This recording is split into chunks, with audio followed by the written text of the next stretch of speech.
E o Gavassone também chegou. Então, bom, pessoal, acho que nós podemos começar pelo menos explicando qual que é a nossa dinâmica. Boa tarde, eu sou o professor Carlos Santi, sou aqui das FATECs de São Paulo, né?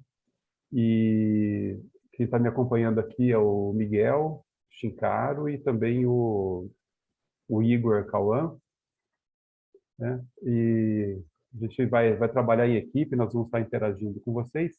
E a ideia dessa sessão técnica, né, como já aconteceu aí nas últimas edições, nós não apresentamos os vídeos, né? Os vídeos foram já assistidos e a ideia aqui é que nós tenhamos uma interação da plateia com os autores dos trabalhos. Então, nós temos algumas perguntas que foram colocadas no sistema e aqui o público também pode interagir fazendo perguntas. Então, a dinâmica é essa. Aí nós vamos trabalhar aqui numa equipe, cada um tem uma função bem específica aqui para a gente poder dar conta e para favorecer também que vocês, apresentadores de trabalhos, possam esclarecer algumas dúvidas que tenham ficado, eventualmente dar algum detalhe a mais que eventualmente ficou faltando no trabalho, tá? Então, eu gostaria de já começar com o primeiro bloco, para que a gente possa cumprir aí o nosso horário, o nosso protocolo. Nós temos aqui, só confirmando, o Caio, e eu acho que desse grupo é só o Caio, né? Eu posso sugerir uma mudança? A gente trabalha com... Deixa eu ver, no segundo grupo tem a Tayana, a Tatiana, desculpa, também não chegou, e a Nívia. Tem duas pessoas no segundo grupo. Vamos trabalhar com quem está. Então, eu acho que é melhor a gente trabalhar aqui com o primeiro grupo, o primeiro bloco. Nós temos aí o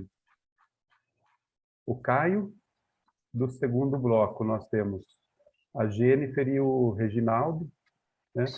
E aí a gente poderia ver se tem alguma questão que alguém queira direcionar para um dos apresentadores desses trabalhos. Em relação ao Caio, por exemplo, o trabalho do Caio foi a influência do sistema remoto no ensino da disciplina de metodologia científica aos alunos do curso de engenharia de Minas da UFOP, né? Então, a gente tem alguma coisa aí no chat? Não. Não. Temos. Bom, Caio, deixa eu te perguntar uma coisa. Uma questão que ficou para mim é a seguinte. Boa tarde, né? Essa disciplina de metodologia científica que você menciona, ela é uma disciplina que acontece em que semestre nesse curso que vocês avaliaram nesse trabalho? E é uma outra questão que eu tinha, eu entendi que você falou que não existia disciplina antes, né? Eu queria só entender assim, esse processo de inclusão da disciplina, em que momento que ela acontece. Boa tarde, pessoal. Oi, Caio. Me apresentar rapidamente, eu sou o Caio, eu sou aluno de Engenharia Metalúrgica da Universidade Federal de Ouro Preto, mas eu participei ajudando, né, o professor na disciplina de Metodologia Científica da Engenharia de Minas. A pergunta que você fez em relação a que período, né, que é lecionada essa matéria, no início. Normalmente os alunos pegam no primeiro, segundo período. Também aquela primeira ideia nossa, né, de metodologia científica, aprender a escrever, ter normas técnicas. Então, assim, no meu caso, eu também já fiz, eu sempre fui no início. E também está na ementa que seja no início. a questão de você ter perguntado assim, antes não tinha? Tinha, por exemplo, no meu curso de engenharia metalúrgica não tem essa matéria como ela é letiva. Só que na engenharia de Minas ela é obrigatória. Ela já tinha, então, aí no nosso artigo a gente quis comentar isso, fazer essa ligação, né? Como que era no presencial, como que era esse ensino presencial e por causa dessa pandemia, o que que a gente conseguiu, o que que a gente pode trazer de aprendizado. Então, a metodologia é relativamente nova, a matéria no curso de Engenharia de Minas, e eu posso falar por mim que no curso, por exemplo, de Engenharia Metalúrgica não tem. E por eu fazer essa matéria, eu vi a importância, e por isso que a gente trouxe isso aí em pauta. Certo. A pergunta que eu fiz por causa do não ter é que desde as diretrizes de 2002, ela é colocada como uma disciplina básica, né? Que deveria estar aparecendo no currículo. A professora foi introduzida em 2013 na engenharia, mas não tinha aqui em Ouro Preto. Agora, nos cursos antigos, só o nosso agora que tem. Eu era presidente do colegiado quando foi introduzido.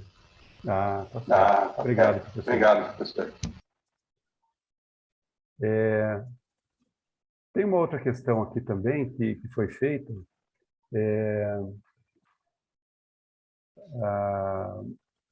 No estudo aí, além dos aspectos do ambiente de estudo, de apoio pedagógico, que mais afetaram no período remoto, as aulas assíncronas e palestras foram sugeridas pelos alunos, né? Vocês comentaram. Qual seria essa porcentagem de aluno que fez a sugestão de incluir essa disciplina no sistema remoto? Eu não entendi a pergunta, qual foi, Carlos? Oi. Vocês disseram que as aulas assíncronas e as palestras foram sugeridas pelos alunos, né? Essas aulas assíncronas. E qual porcentagem de alunos fez essa sugestão? Pois então, essa... Professor, acho que tá. Isso. Acho que precisa ligar Isso, ele estava dando retorno. Tá. Esses alunos, por que a gente não colocou? Porque 100% dos alunos pediram para que tivesse palestras e também tivesse aulas assíncronas. Por quê? Porque por causa da pandemia, né? Muitos alunos não conseguiam assistir essas aulas presenciais, né? Como eu coloquei, como a gente colocou no artigo, essas síncronas, né? Eles não conseguiam acompanhar. Então, 100% pediu, né, que fosse nos próximos períodos tivesse palestra para poder falar um pouco mais, né? Não fosse uma coisa somente dentro de sala de aula, mas uma visão de fora. E também essas aulas para poder, surgiu alguma dúvida. Também não sei, eu tenho a obrigação ali de todo dia ter aula, de entrar dentro da sala de aula. Tem dia que, ainda mais na pandemia, tem dia que a gente não está bem com certas coisas e por isso que aconteceu. Então, é 100% dos alunos, por isso que a gente não colocou. Tá certo.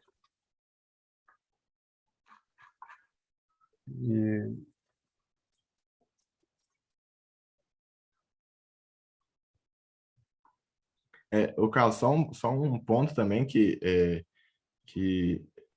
as respostas também e tudo, né? Como a gente levou a pandemia, isso é muito individual. Cada resposta a gente, lógico, norteou as perguntas, mas cada resposta aí é muito individual, porque as condições de cada um a gente não sabe, né? Eu posso falar da minha, mas do outro a gente tentou agrupar tudo para poder demonstrar para vocês, mas esses pontos aí, a pandemia em si, né, é levada de forma muito individual. Certo. E só mais uma questão aqui. O acompanhamento e avaliação desses alunos aí, como é que foi feito? E uma questão, né? O rendimento médio em comparação a semestres anteriores, teve alguma mudança ou não? Teve mudança. Igual eu comentei aqui, antes de você perguntar, teoricamente eu já respondi. É questão muito individual isso, muitos alunos reprovaram por não irem à aula, assim, por questões de desistência mesmo. Então, vamos falar assim, quem se esforçou, teve, vamos falar, notas muito boas, mas o nível também de aprovados deu uma diminuída. Não tanto, mas diminuiu, porque também os nossos alunos hoje em dia, né, eu posso falar por mim mesmo, pela minha geração, eles não estão dando tanta importância à metodologia científica, o que é? Ninguém sabe o que é, ninguém sabe escrever mais direito, ninguém cobra para fazer um artigo, vamos fazer um trabalho, vamos fazer um relatório. Então, assim, metodologia científica é uma matéria deixada de lado. E ainda mais na pandemia, vamos só fazer para cumprir tabela, pode-se dizer assim. E a outra pergunta foi, qual que eu não... Como é que foi feito esse acompanhamento?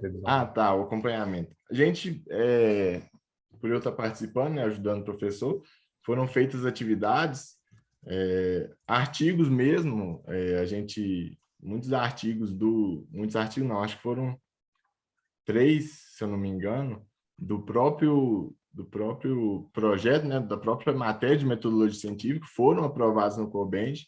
Então, é uma das formas do professor aí estar avaliando. Foram atividades síncronas e assíncronas, né, mas toda semana a gente tinha uma atividade de um relatório, saber escrever um relatório, normas técnicas, tudo em cima do aprendizado do aluno. Esse foi o método de avaliação, né? Tá, legal. Obrigado, Caio. Acho que Obrigado um você. trabalho bem interessante. É bom saber que vocês estão fazendo esse acompanhamento dessa mudança aí na disciplina, né? Podemos fazer a pergunta para a Jennifer? Era do segundo bloco, mas aqui do primeiro bloco, pelo que eu estou vendo, a gente não tem mais ninguém participando, né?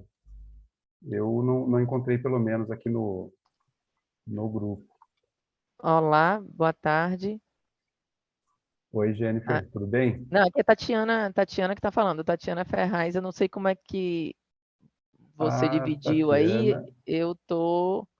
você deve ser do terceiro bloco, Tatiana. É terceiro bloco? Deixa eu Tá. ver, só Como é que a gente confirmar vê a aqui. divisão dos blocos? Tatiana Ferraz, não é isso? Isso, Segundo bloco. Então, nós segundo vamos bloco. passar Pronto. para Tá o joia, segundo bloco, desculpa. então. Não, aí nós podemos até começar com você mesmo, que na minha lista você é a primeira que aparece aqui. Então Professor pronto. Carlos, Oi, pode em falar. outros que eu participei, apesar que não tem o nome da pessoa aqui, tinha outras pessoas que apresentaram no lugar. Acho que seria bom verificar se existe alguém no lugar do Luiz Wendler? Nogueira, Wender Luiz Nogueira e do Bruno Cavalcante Mota. Existe alguém que irá apresentar os trabalhos desses dois?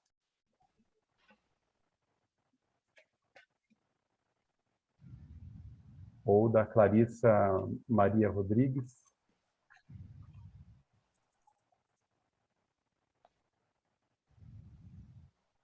Algum autor de fabricação de placas de circuito impresso?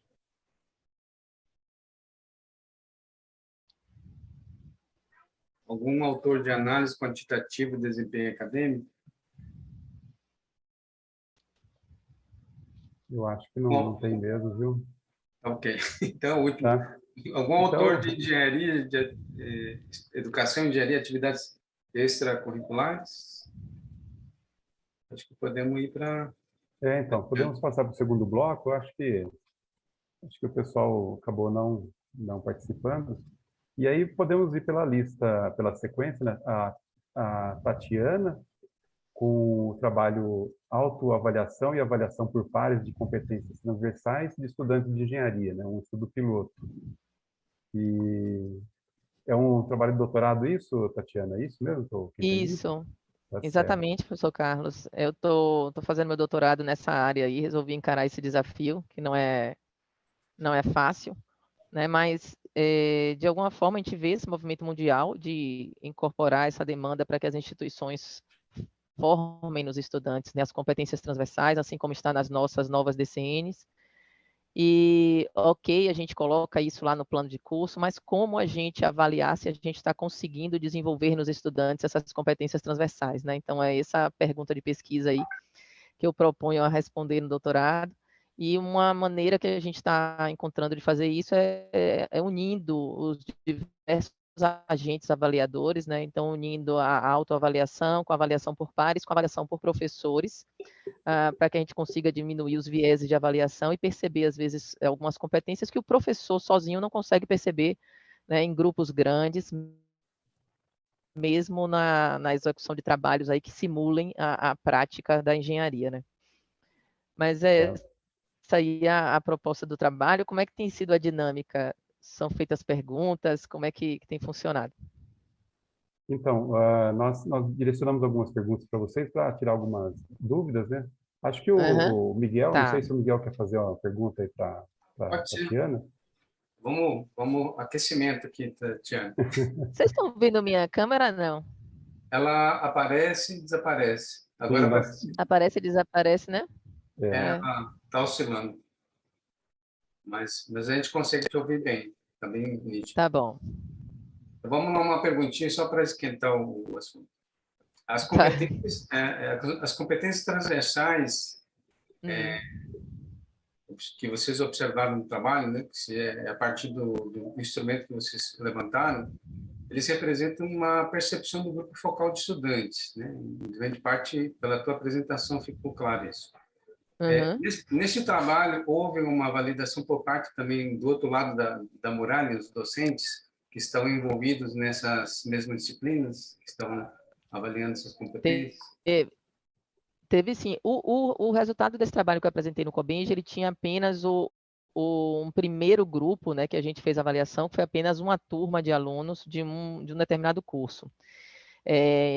Hoje eu expandi esse trabalho, a gente já está com a resposta de 15 professores de 10 disciplinas diferentes, com 127 alunos, né, que responderam à pesquisa, envolvendo, quando a gente considera também a avaliação por pares, mais de 300 respostas aí de alunos, para a gente compatibilizar essas informações. Então, a gente acabou avançando nisso, né, e já tem uma quantidade maior. Mas quando a gente compara nesse trabalho que foi feito, que foi apresentado aqui no COBENJ, né, a avaliação do professor com a avaliação dos pares, o que a gente percebe é que tem uma série de competências que o professor, ainda mais no modelo remoto, não conseguiu perceber nos estudantes, ele não consegue avaliar, né, que os estudantes não tenham, é que ele não consegue avaliar, por exemplo, questões relacionadas ao próprio relacionamento ali intragrupo, como é que aquilo funciona, né, e ao associar a autoavaliação e a avaliação dos pares, você acaba conseguindo cobrir essas lacunas. Bacana, porque vocês têm indicadores que ajudaram a vocês a fazer essas análises no grupo focal, né? Isso. Qual essa dúvida só? A gente fez um grupo focal que envolveu coordenadores de curso, até para o reitor de graduação participou. Depois a gente evoluiu, depois desse trabalho, inclusive, a gente teve um outro grupo focal com professores, envolvendo 8 professores da instituição, que ajudaram a verificar se os itens ali estavam, fazer uma avaliação semântica desses itens, se eles estavam bem redigidos, se estavam claros, e se os professores conseguiriam ou não avaliar aqueles itens no desempenho dos estudantes. Bacana. Deu uma oscilada, mas deu para ouvir a tua resposta. Deu para ouvir? Ai, obrigada. Carlos, devolvo a palavra para ti. Tá. É uma questão que eu queria saber como é que vocês estão trabalhando, Tatiana. Seguinte, vocês falaram de uma avaliação por agentes externos também, né? Como é que vocês pretendem fazer isso? Então, isso não vai estar na proposta do doutorado, não vai caber ainda, mas qual é a ideia, professor Carlos? Por exemplo, a gente tem nos nossos projetos aqui que a gente desenvolve a articulação com empresas. Muitas vezes eu tenho um projeto que está sendo desenvolvido para atender uma encomenda de uma empresa, uma proposta de projeto de uma empresa. E aí você tem uma pessoa da empresa que está orientando esse desenvolvimento. Ou você tem um aluno que está fazendo um estágio e ele está desenvolvendo um projeto que é integrado a esse estágio. Você tem um supervisor de estágio. Então, eu penso que na evolução desse sistema, que não vai caber dentro dos 4 anos aí do doutorado, mas que na evolução desse sistema a gente consiga incorporar também a avaliação desses agentes externos. Então, no modelo geral, incluiria isso, mas a gente não vai conseguir ter tempo de testar isso ainda no doutorado. Mas seria isso, pegar o mesmo tipo de questão, os mesmos itens e pegar a percepção também de quem está com contato com o aluno na postura de cliente, digamos assim. Tá certo. Bom, por enquanto a gente vai ficar por aqui com você. Eu vou jogar uma questão para a Jennifer agora. O trabalho Tá dela joia. é a avaliação das competências e objetivos de aprendizagem do curso de Engenharia Civil da UDESC, lá do CCT, né? Oi, Jennifer, tudo bem? Olá, tudo bem?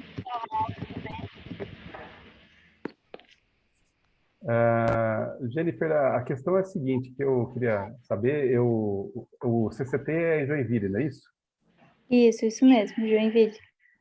Tá bom. Vocês pretendem usar essa ferramenta com outros cursos também de engenharia lá do CCT para fazer... E eu gostei muito do trabalho de vocês, né? Uhum. Essa análise muito crítica, assim, né? do que está acontecendo no curso, né? De como ele está estruturado. E vocês vão estender Uhum. isso para as outras engenharias? Tem alguma intenção de fazer isso no curto prazo? Como é que está essa situação? A situação do CCT hoje é que o curso de engenharia civil está o mais adiantado, assim, na questão da reformulação do PPC e do reconhecimento do curso em si, mas estão sendo mobilizadas, né, reuniões com os NDEs dos outros cursos para estar ampliando esse trabalho, né, de reconhecimento, de entendimento, né, das competências desenvolvidas hoje no curso para poder trabalhar num redesenho aí do projeto pedagógico. Tá. Então, na verdade, é o curso que está mais avançado hoje, né? Isso mesmo. Nessa questão. Tá. Tem uma outra pergunta aqui.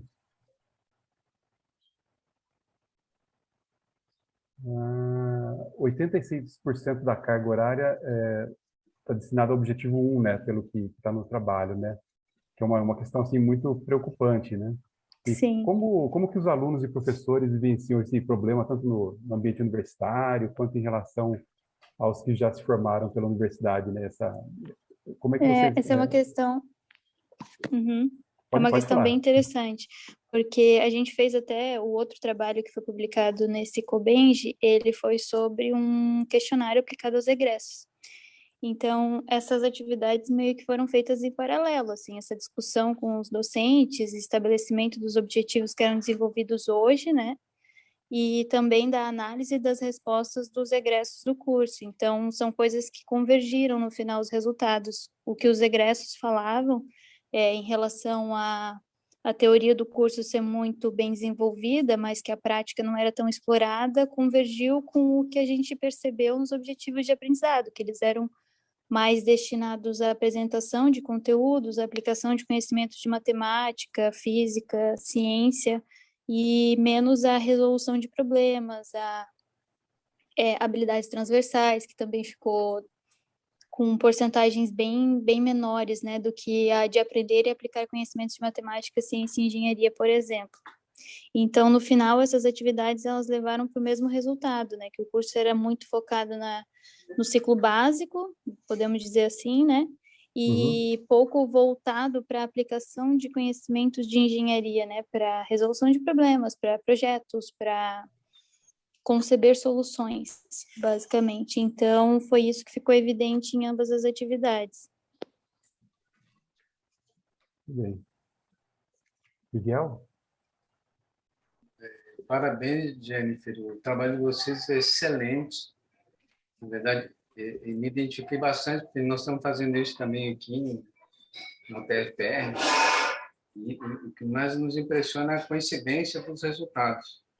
A gente está tendo essa mesma desproporcionalidade, né? Mas aqui eu vou fazer uma perguntinha muito mais técnica do método, que me chamou a atenção, que me parece bastante útil. Aquele indicador que chama NOA, N-O-A, é a quantidade de vezes que todas as competências são beneficiadas por um objetivo de aprendizado específico da atividade, né? É como se vocês quisessem criar grupos de atividades que tivessem um padrão, né? Isso a gente percebeu no texto. Qual o critério que vocês usaram, por exemplo, para vocês indicarem que aquela atividade está sendo beneficiada para incrementar o NOA, né? Para você falar, eu entrei mais uma atividade para esse grupo e qual o critério para falar se beneficiou ou não beneficiou? Houve algum padrão para fazer essa decisão? Ou seja, o nível cognitivo, o texto mesmo? Qual foi o critério? Ah, entendi. Essa parte de elencar, né, quais objetivos estavam sendo desenvolvidos e quantas vezes estavam sendo desenvolvidos, a gente utilizou da ajuda do próprio NDE. A gente entrou em contato com os membros e aí cada membro de cada área de conhecimento, né, da geotecnia, da área de águas, da área de projetos, da área de estruturas. Então, esses membros, eles entraram em uma conversa, né, um grande grupo, para estar elencando quais objetivos levavam a cada determinada competência. Então, como no projeto de ensino eram eu e um professor de águas, a gente teve que contar com um grupo bem grande de professores que contemplasse toda a matriz curricular do curso. Então, esses professores de cada área elencaram, né? Até teve algumas disciplinas da matemática e da física, nós chamamos um professor do departamento de matemática, um professor do departamento de física, para que eles pudessem nos ajudar nessa interpretação, né? De qual competência estava sendo desenvolvida, de qual objetivo estava sendo estabelecido para cada atividade, até porque não seria possível nós mesmos, né, elencarmos para todas aquelas áreas. Entendi. Então, o critério mais foi subjetivo do docente, se ele avaliava se pertencia ou não pertencia, né? Sim, foi subjetivo, mas também com base na experiência do docente, né? Então, na experiência do docente, ele elencou que aquele objetivo de aprendizado poderia levar ao desenvolvimento da competência XY. Legal. Que também é muito, muito válido, né? Com certeza. Uhum. Mas como vocês vão trabalhar em seguida, eu percebo que em seguida haverá um trabalho de reestruturação dos currículos. Uhum. Eu percebo que existem, então, um grupo que vai defender esse mesmo objetivo 1. Parece que vocês vão ter uma dificuldade em talvez Sim. fazer um equilíbrio entre os objetivos, como vocês estão usando esse terminologia de objetivo. Então, possivelmente, a quebra dessa defesa do grupo, do ciclo básico, principalmente, né? Ela passa por muitas outras estratégias que certamente vocês vão encontrar desafios como nós estamos encontrando na UTFPR. Sim, a nossa tentativa com essa atividade foi justamente explicitar a situação do curso, né? Nós queremos que realmente seja esse resultado, 86%, para objetivos básicos, né, de aprender e aplicar conhecimento de matemática, ciência e engenharia, ou nós queremos dar mais ênfase para projetar, conceber soluções, analisar, compreender, né? Então, essa foi a nossa ideia. Vamos mostrar para o corpo docente o que hoje está sendo desenvolvido no curso e perguntar, né, se questionar e refletir se é realmente isso que a gente quer continuar trazendo esperando no nosso egresso. Então, realmente a atividade foi bem útil no sentido de mostrar, né, de evidenciar que não estava sendo dado ênfase àquilo que um curso de engenharia realmente precisa dar. Um equilíbrio, pelo menos. Bacana. Carlos. Bom, Jennifer, por enquanto a gente vai dar um tempinho com as perguntas, depois devem surgir mais algumas para você. Eu queria saber se tem alguém do grupo da Nívia que apresentou o trabalho Análise de Desempenho de Evolução Acadêmica e Profissional de Alunos do curso de Engenharia Civil após a entrada no programa de Educação Tutorial. Tem alguém aqui que é coautor desse trabalho? Porque a Nívia não aparece, né? Não? Tá. Bom, vamos passar então para o Reginaldo. Aracaki, o trabalho é avaliação do oferecimento à distância de laboratório de eletrônica digital por meio de objetivos de aprendizagem e métricas do AVA.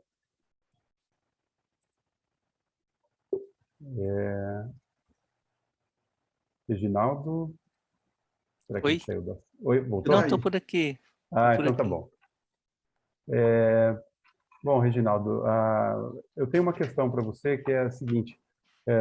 Vocês estão avaliando o oferecimento à distância do laboratório, né, de eletrônica.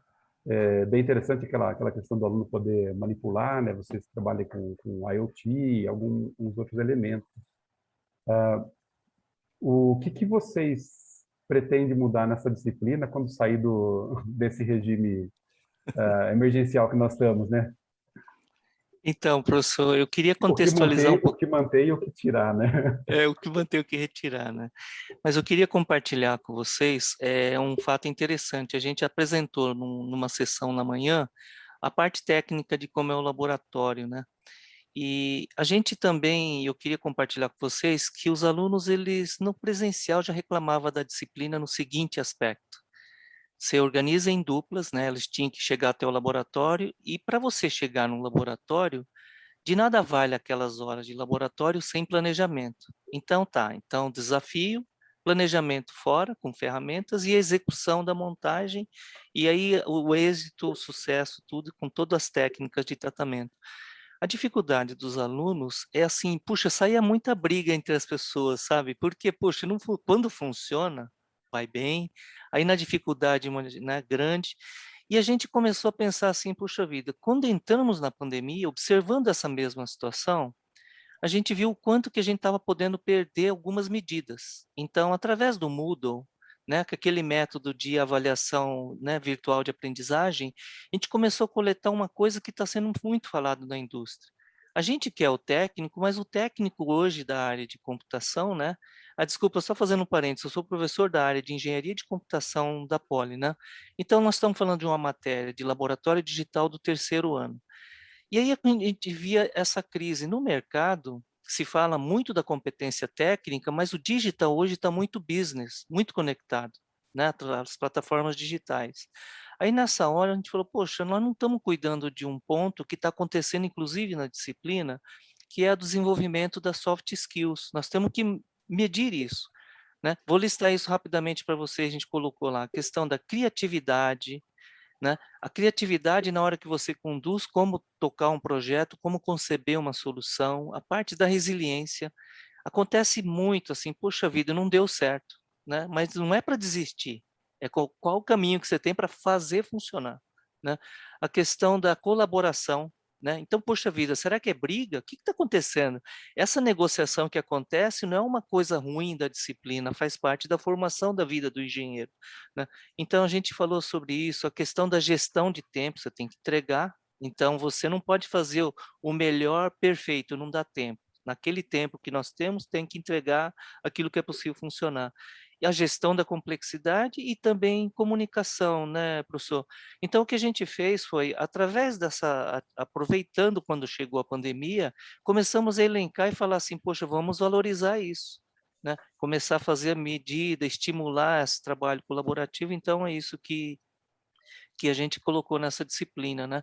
Aí, para isso, a gente também usou todo o recurso de taxonomia de Bloom para tentar pegar algum jeito de fazer essa medição, tá bom, gente? Legal. Aplicando a engenharia, né? O processo de melhoria contínua ali. É. Deixa eu ver aqui, tem uma questão.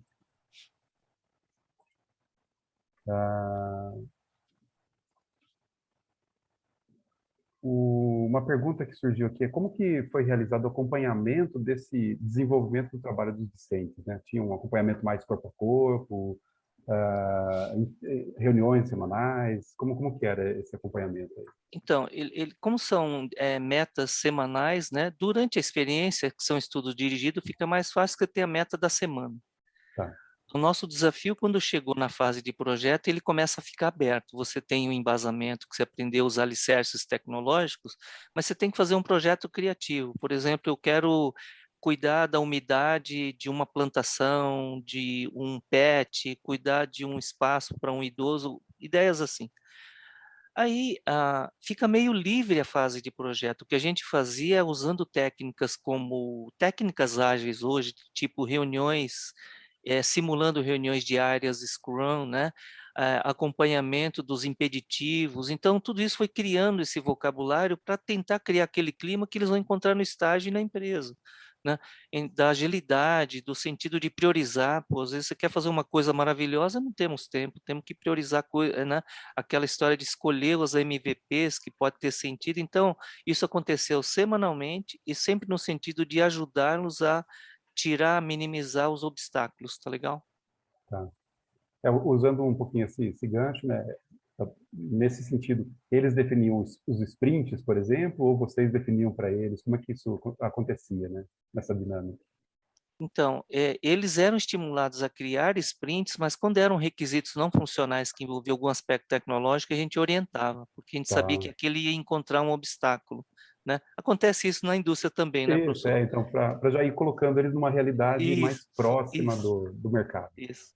Legal. Nesse sentido, a gente orientava quando eram os requisitos mais críticos, assim, falava que tem pegadinha, eles vão se perder, então a gente ajudava também. A gente ajuda, né?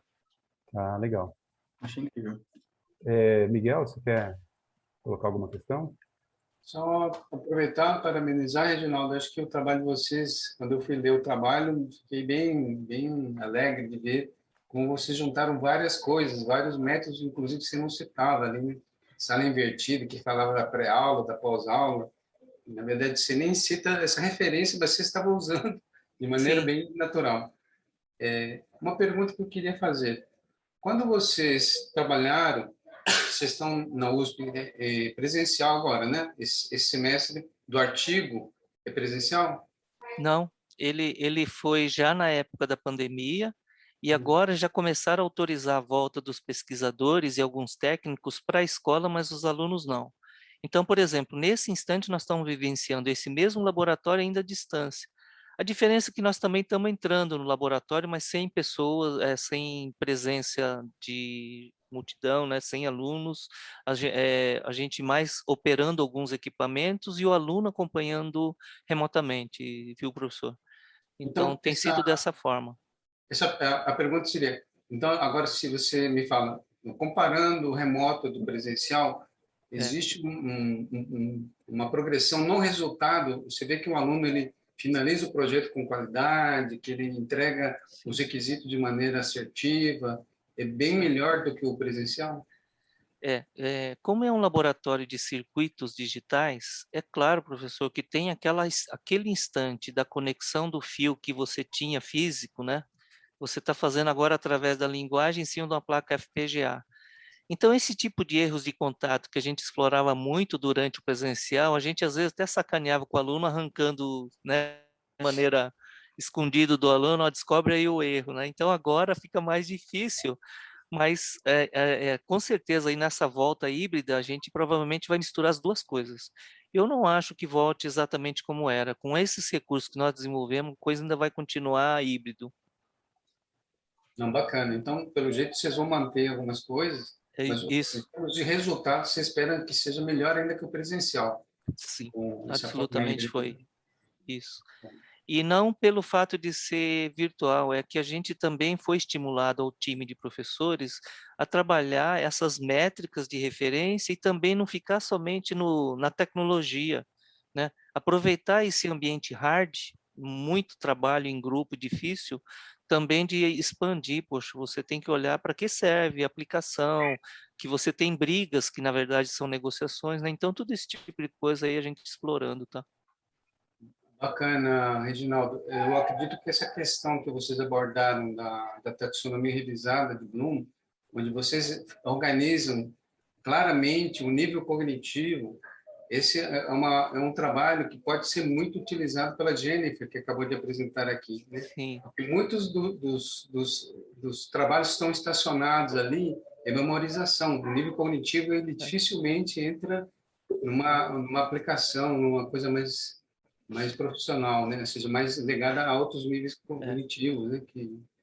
Isso que é a grande força desse compartilhar aqui no Cobenge, né, gente? Eu tenho que também comentar, puxa vida, um dos professores que está estimulando que a gente faça isso é o professor da FEA de Ribeirão Preto, que trabalha muito esse aspecto pedagógico. Ele está bem distante do circuito digital, mas toda essa metodologia a gente trabalhando em conjunto para fazer, ampliando essa, né? Então, isso também é interessante. A gente vai estar publicando logo sobre isso. Porque essa abordagem que você usa para nível cognitivo, ela é exatamente uma visão de currículo. O currículo tem que orientar o docente a organizar a disciplina dele dessa maneira. E, às vezes, o currículo não tem nem essa pegada, né? Nem toca nesse tema. E dá no que dá. A gente acaba ficando com muitas disciplinas de ciclo básico. Manter o tradicional. Mas parabéns pelo trabalho, Reginaldo. Muito obrigado. Carlos. Bom, como a gente acabou mudando essa nossa dinâmica aqui, né, por conta da presença e da ausência de alguns apresentadores, a gente poderia passar agora para o terceiro bloco, e aí depois nós podemos fazer aí perguntas diversas. Só antes de avançar, queria saber se tem mais alguma pergunta que queiram fazer para o Reginaldo ou para a Jennifer ou para a Tatiana nesse momento. Senão, a gente segue e depois volta com eventuais perguntas também para a gente continuar o debate. E tem uma pergunta da Renata, não sei se era especificamente para alguém. Era para o Caio César. Tá. Já foi, né? A gente pode fazer agora no final, né?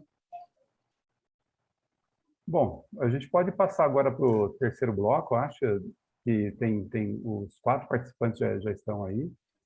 E depois a gente retoma, então, com outras perguntas, outras questões, para quem quiser fazer alguma outra pergunta para os participantes.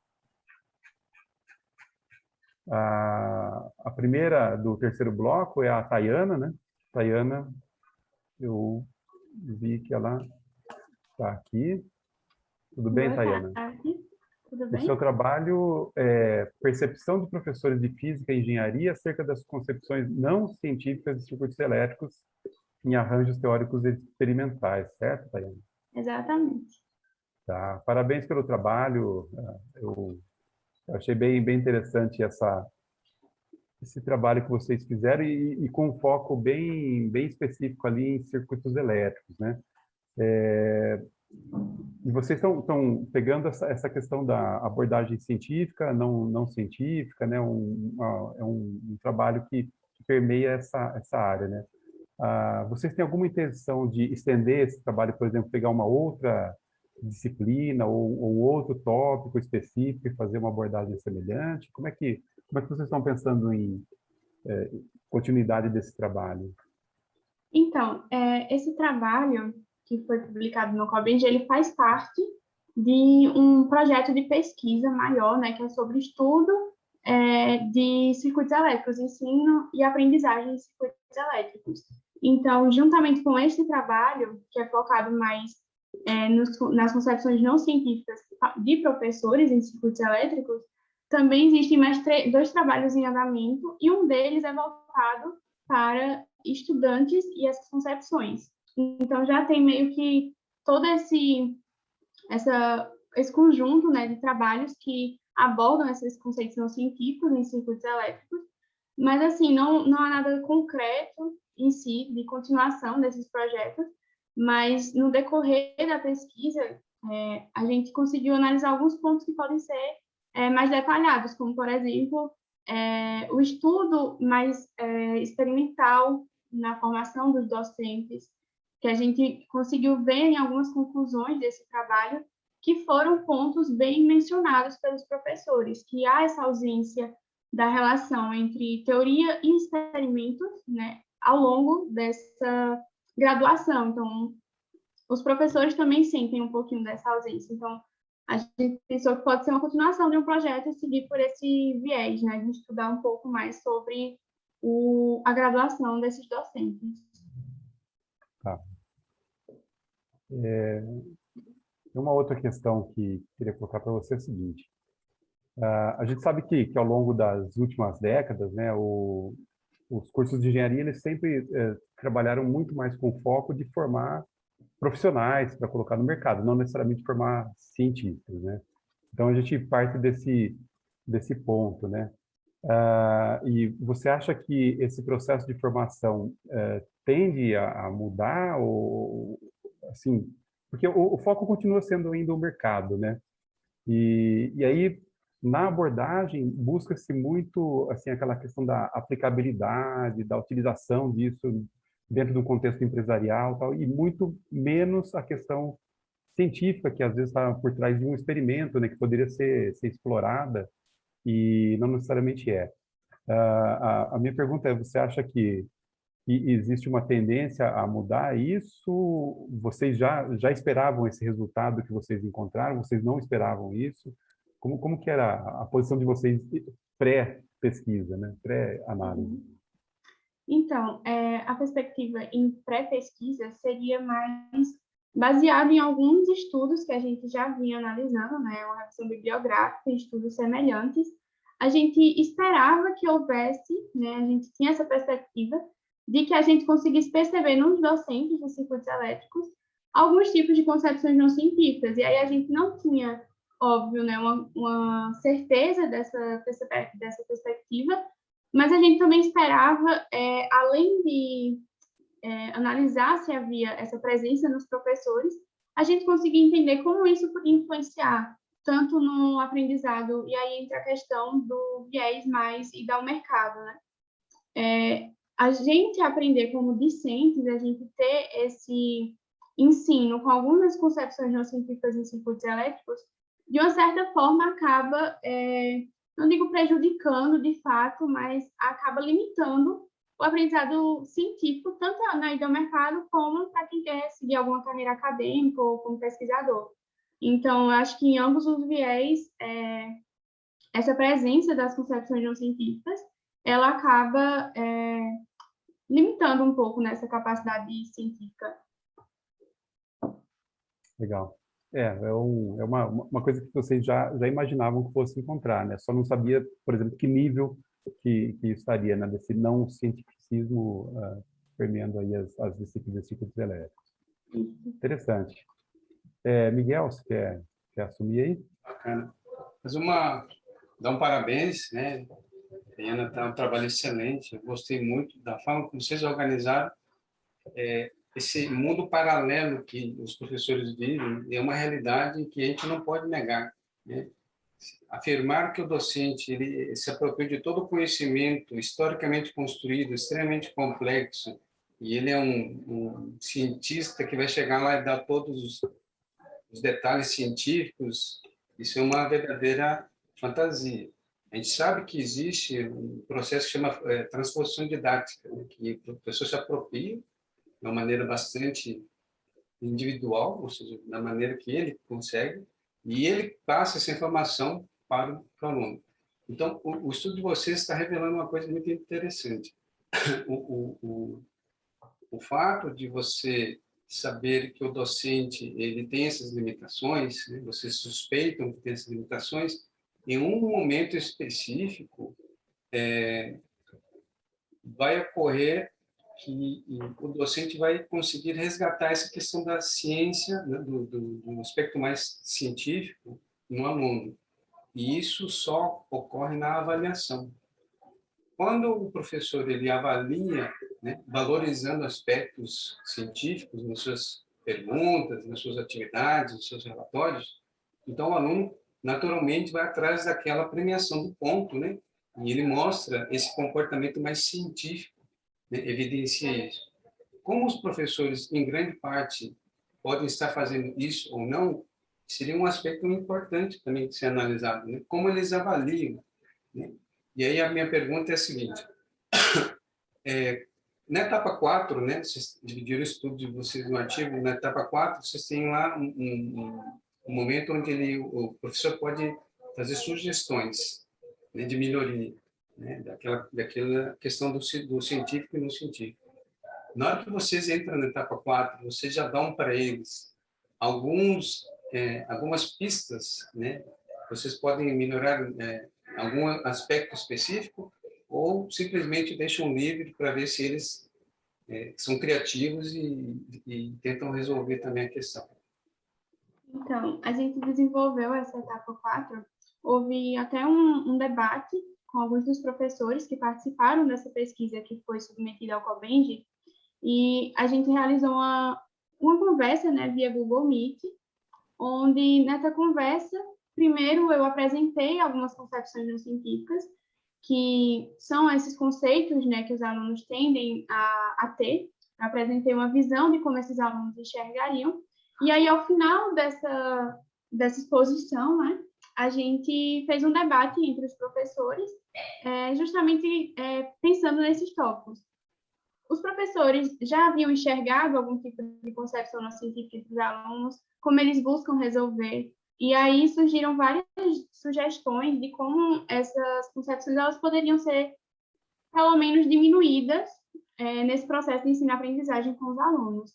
E um tópico bastante que foi enfatizado, né, pelos professores participantes foi justamente essa questão da nota que os alunos eles tendem a estudar buscando apenas uma aprovação. Então, essa questão das concepções neocientíficas em circuitos elétricos é algo que vem desde o primeiro contato do estudante com a eletricidade, desde o ensino médio. Há essa questão, e é uma dificuldade muito grande dos professores de repassar isso, de tornar mais complexo algo que já é complexo para os estudantes. Então, há essa falta de interesse, buscando assim um conhecimento de fato científico entre os estudantes. Então, essa é uma das maiores dificuldades que os professores têm, né, nesse processo de ensino. E aí isso vem desde lá o início, desde o ensino médio, o primeiro contato que os estudantes têm, e é algo que com o tempo vai somente, digamos, aumentando ou persistindo, né, que é algo que é visto em vários trabalhos na literatura, que essas concepções, a partir do momento que o aluno ele tem elas, ou ele começa a analisar circuitos elétricos do ponto de vista dessas concepções, há essa persistência, há essa dificuldade em reduzir. Então, quando a gente fez esse debate com os professores, a gente deixou bem aberto para que eles sugerissem, né, primeiramente, algumas questões de como solucionar, e foi bastante criativo, como você acabou de citar, né? A gente deu essa liberdade e a gente observa que houve, sim, uma grande criatividade nas buscas de soluções, né, pelos professores que participaram da pesquisa. Entendi que no texto eles não foram tão criativos assim. Então, foi outra etapa, né? No artigo tem esse ponto específico. Parece que eles, na etapa 4, eles não foram tão criativos assim, mas teve um momento que você fez um meeting onde eles já não entram no artigo, então, digamos assim. Né? Isso, esse momento porque no artigo foi citado até essa etapa 4 que foi realizada via Google Forms. E aí, quando eles são perguntados por soluções, né, no Meet, há uma limitação que é a questão da não presença, né? Então, a gente não conseguia captar, por exemplo, respostas em fala, desenhos, eles só se expressavam a partir de texto, né? Então, acho que teve essa limitação de criatividade. Não, agora entendi, bacana, beleza. Mas como você falou, né, nós temos uma herança do ensino médio ali que o ensino superior ele precisa quebrar logo no começo.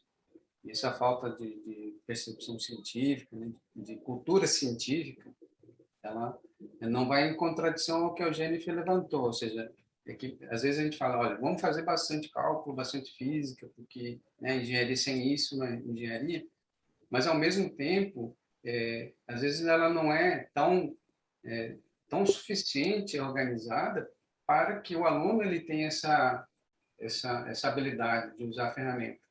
E ele tem exatamente esse universo paralelo ali. Ele acha que a posição do circuito, a posição do componente muda, e na verdade não muda, né? Tem coisas ali que ele não entendeu ainda e ele avança para os ciclos profissionais com essa percepção falha, né? Então, esse é um desafio muito grande. O trabalho de vocês é muito importante. Ele precisa ser avançado do jeito que você falou com o Carlos ali. Acho que é muito importante vocês continuarem. Parabéns. Carlos.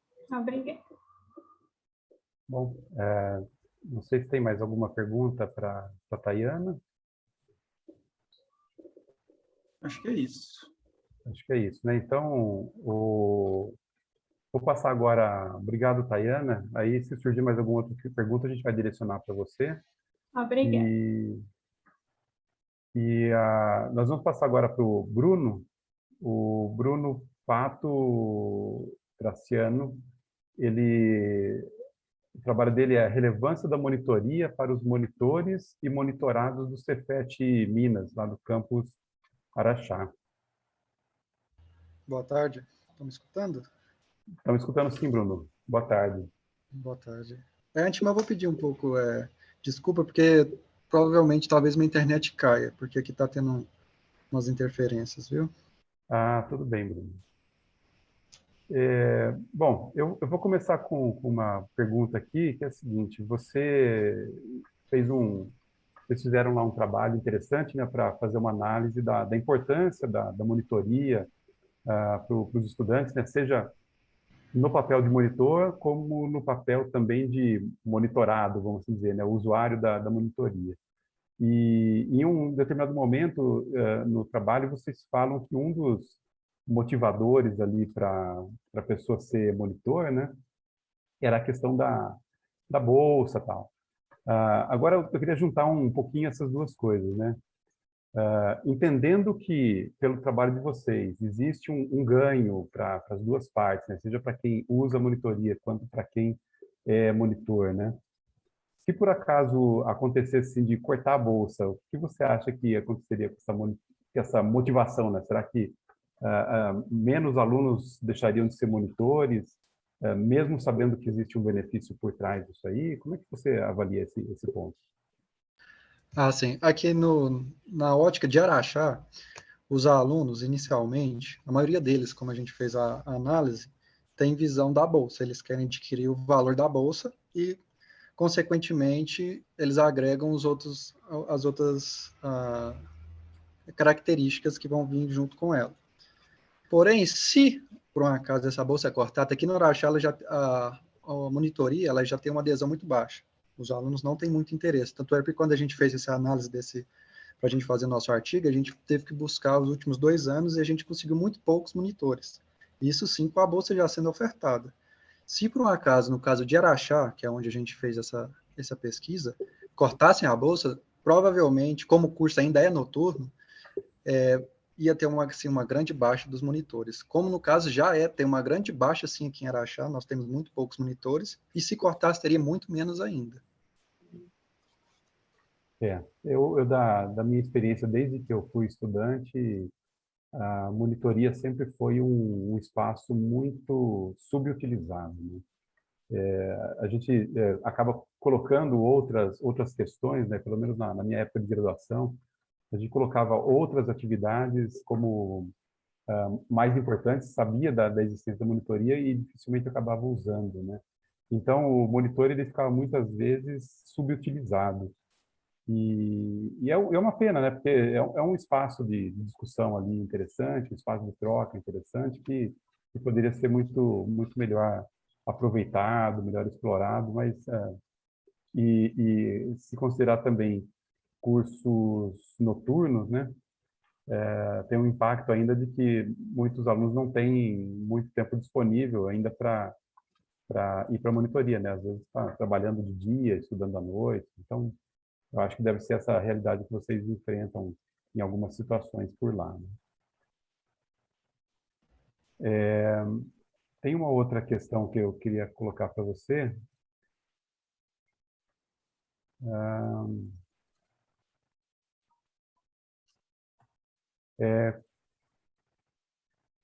Os monitorados, né, eles tiveram uma evolução, pelo que vocês falaram, assim, em termos de aprendizado, né? E essa evolução, vocês conseguem avaliar assim, como é que foi essa evolução? Sim, o que motivou mais essa evolução na aprendizagem? Sim, quando a gente fez a gente aplicou através do Google Forms para os alunos, a gente entrou em contato, e quando a gente fez essa análise, fazendo as perguntas diretas, a gente viu que os alunos, sim, quando eles participaram das monitorias, eles conseguiram desenvolver essas características, conseguiram aprender a matéria, e sim, muitas das vezes aqui, provavelmente não é só em Araxá, no campo de Araxá, sim, mais duas, mas o ciclo básico, física, cálculo, são matérias pesadas e que requer muito do aluno.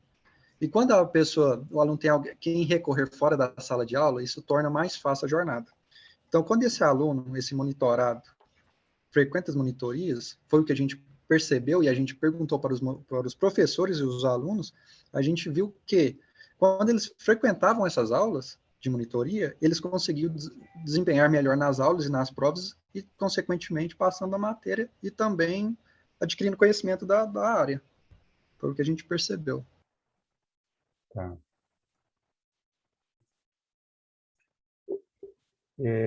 Tem alguma questão aqui no chat? Aí eu tenho uma pergunta, ele está pedindo para ligar o microfone. O Caio. Oi, Caio, pode abrir o microfone, você consegue abrir para falar? Consigo sim, vocês estão me ouvindo bem? Estamos ouvindo sim, Caio, pode falar. Então, primeiramente, boa tarde. Eu tenho uma pergunta sobre a primeira discussão, monitor bolsista remunerado ou não.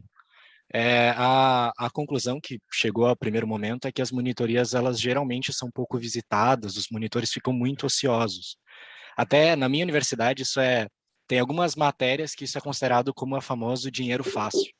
Mas aí eu me pergunto, e é o que eu gostaria de perguntar, se o papel do monitor é ficar parado em uma sala esperando que os alunos venham até ele com a dúvida, ou se o papel do monitor é levantar essas dúvidas depois das aulas.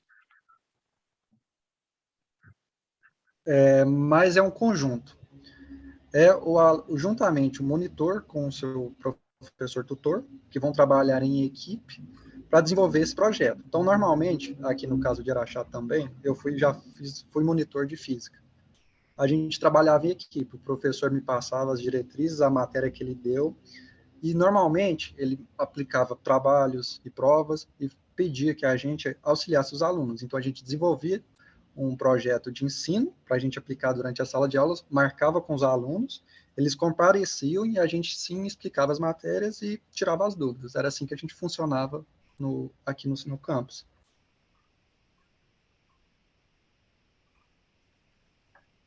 Tá certo. Muito obrigado. Vocês têm alguma experiência diferente aí, Caio, na sua instituição? Nós tivemos experiências diferentes e eu acho que a troca de experiências é muito importante, tanto quanto é por isso que eu tô exatamente por conta desse trabalho, mas eu acho que isso é um pouco... Perdão, vocês estão me ouvindo ainda? Ouvindo sim. Não caí. Tá, desculpa. Eu acho que isso é um pouco do que eu também tenho para falar amanhã sobre um projeto que eu vou apresentar, mas eu acredito que talvez os monitores possam ter uma participação mais ativa, indo até os alunos de maneira não dependendo do professor para isso, criando as dúvidas e gerando. Mas achei um ótimo trabalho e com certeza toda essa informação que está sendo compartilhada vai ser muito útil tanto para o meu, quanto eu acredito para o seu trabalho também. Tá certo. Quer fazer a sua propaganda? Claro que é a sua apresentação amanhã. A minha apresentação vai ser das 8 às 10. O projeto se chama Prepara Eng.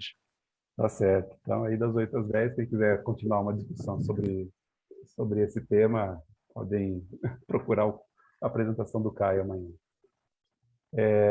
Tem mais alguma questão aí, Miguel? Bem rápida. Bem rápida. Aproveitar aqui o Bruno, toda essa experiência de monitoria que ele trouxe no trabalho dele, parabéns, o trabalho revela, né, realmente uma correlação, mesmo que seja uma amostra pequena, uma correlação, né, da experiência de monitoria com o desenvolvimento de algumas habilidades do aluno. O grande dilema que existe, acho que a nível nacional, da monitoria, da figura da monitoria, é que cada universidade ela tem a sua autonomia de definir regulamentos, instrumentos legais, de como isso funciona. Então, na UTFPR, nós temos uma maneira de se apropriar desse recurso da monitoria, e a gente percebe que a formação do aluno para exercer a monitoria é um aspecto extremamente relevante para o seu sucesso. Se a gente não consegue fazer uma formação também para ele, né, nesse espaço, ele pode sim ficar subutilizado, até porque ele é muito reativo, né? E dificilmente você vê um aluno de monitoria que ele seja proativo. Existem, mas é menor. Então, quando o aluno ele não tem esse contexto de ser orientado para trabalhar na monitoria, então ele vai fazer o mínimo possível, né? Ele vai esperar sempre alguma ordem, né? Então, a formação, acho que parece que é importante. No caso do trabalho de vocês, Bruno, vocês pensam ou realizam alguma coisa nesse sentido? Formar o aluno monitor para que ele exerça a sua função?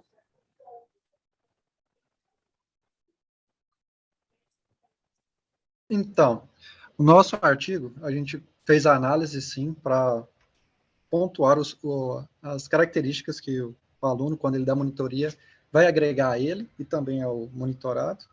E a gente, quando a gente terminou essa pesquisa e fez todo o levantamento e os dados saíram, o que a gente fez? A gente chegou na nossa gestão do nosso curso e pediu para que os professores incentivassem os alunos mostrando os nossos dados.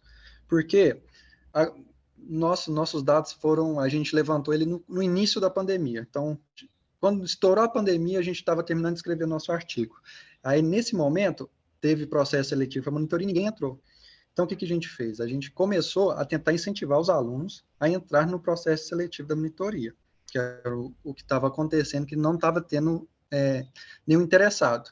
Então, juntamente com os professores, o nosso artigo, a gente fez o levantamento, mostrou para todo mundo, falando que, sim, a monitoria ela tem as suas vantagens, ela proporciona, a pessoa pode tentar fazer um intercâmbio, que vai contar como ponto, mestrado, fazer Sigmar até mesmo na hora de procurar um estágio, ele vai conseguir. A gente tentou mostrar isso para os alunos, para ele conseguisse aderir-se ao processo seletivo de monitoria. E teve um retorno, a gente conseguiu alguns alunos que, através do nosso trabalho, interessaram em entrar na monitoria, e foi o que a gente tentou fazer e deu certo, a gente conseguiu. Bacana. Mas vocês fazem uma formação com o aluno de monitoria? Explica para ele algumas coisas que ele pode fazer, algumas coisas... Sim. Não foi o foco desse artigo, mas sim, a gente sim, normalmente quando o monitor ele entrou, ele perguntou como vai fazer o processo, como se tratar a monitoria, a gente explicou sim como se deve tratar o monitor, como o monitor deve se portar perante a monitoria, como ele deve seguir. Isso sim, a gente deu essas diretrizes para ele, juntamente com o professor, é claro, professor tutor, e foi isso que a gente fez. Bacana, Bruno. Carlos. Tudo bem. Bom, se não tiverem, por enquanto, nenhuma pergunta para o Bruno, eu agradeço, Bruno, eu achei interessante esse trabalho, e a monitoria é um espaço que precisa ser melhor explorado nas instituições. A gente tem acaba não tendo o retorno todo que a gente, como docente, gostaria que tivesse, né? E a gente sabe que os estudantes têm as suas diferentes prioridades, né? Mas parabéns pelo trabalho, né? Eu gostaria de passar agora para a Estefânia. A Estefânia, o trabalho dela é desenvolvimento de um ohmímetro portátil e de baixo custo. Estefânia, tudo bem? Olá, boa tarde, tudo bem? Não vou abrir a câmera porque eu estou aqui entre aula e Cobenji. Depois você me diz qual que é o lugar, eu vou avisar o professor. Não, no caso eu sou professora. Então.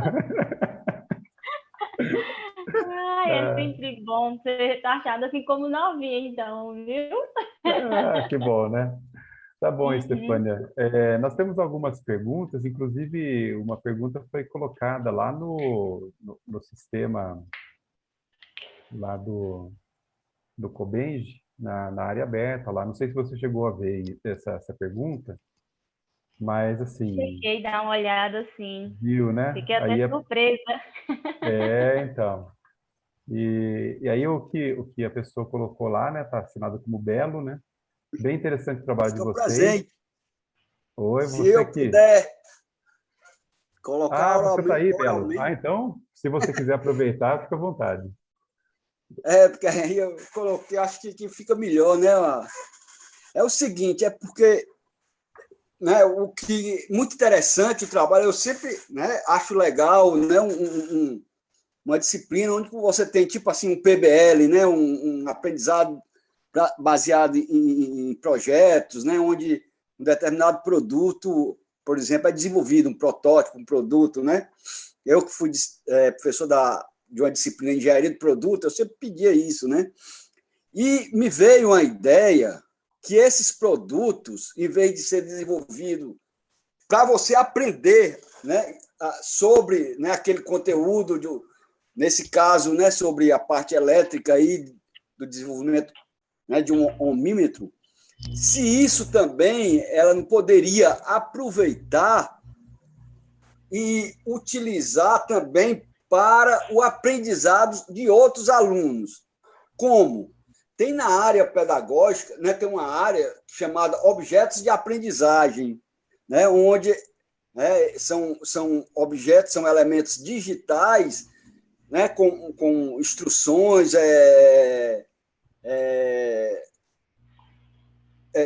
como vídeos, né, sobre um determinado tipo de assunto que a pessoa vai estudar aquilo. Um artigo, por exemplo, é um objeto de aprendizagem, né? Um vídeo é um objeto de aprendizagem.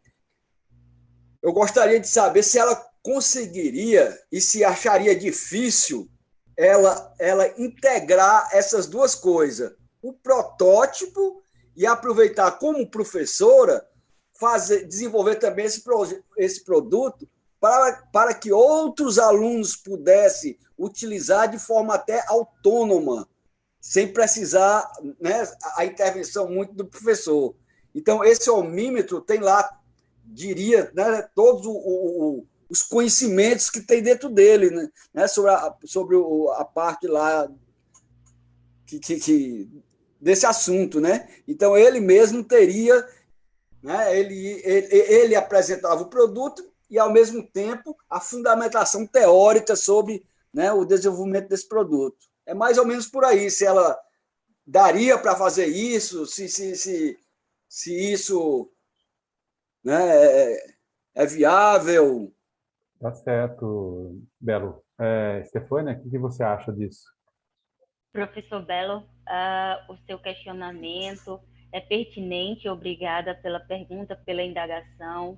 E, de fato, aqui eu sou a professora da disciplina de Circuitos Elétricos 1 e eu sempre estimulo meus alunos, a cada final da disciplina, não só de Circuitos 1, mas também de outras que eu ministro, a desenvolver protótipos, porque não adianta a gente ficar na teoria, a gente precisa passar essa informação para os próximos alunos que estão vindo, para aqueles que não conhecem de fato o que é o curso de engenharia elétrica, como manusear equipamentos que você não tem familiaridade, ou então você não tem aquela aptidão em estar com ele no laboratório, e você pode fazer o uso em uma escola de ensino médio. Então, o objetivo deste trabalho, né, o objetivo do ohmímetro, e não só esse, como já teve outros que foram aceitos no COBENG do ano passado, que foi de uma bancada elétrica, foi exatamente instruir os alunos de tal forma que eles saibam passar este conhecimento que eles adquiriram não só na disciplina, mas também em outras disciplinas, para repassar, para passar esse conhecimento. E sim, é de fácil passar essa forma didática, essa forma de como eles fizeram esse equipamento, porque foi com Arduino, um Arduino é um elemento, um equipamento que é de fácil acesso para todos os estudantes de engenharia, né? É aquele curso de linguagem básica que todos têm, e dá sim para passar. Não tinha pensado nessa forma de disponibilizar virtualmente, né? Nós temos o protótipo, ele montado bonitinho, mas pesquisando, e depois do que eu vi a pergunta do senhor, de fato, dá para a gente fazer isso de forma virtual, de tal maneira que quem vier a usufruir possa, sim, realizar, até mesmo com equipamentos em casa.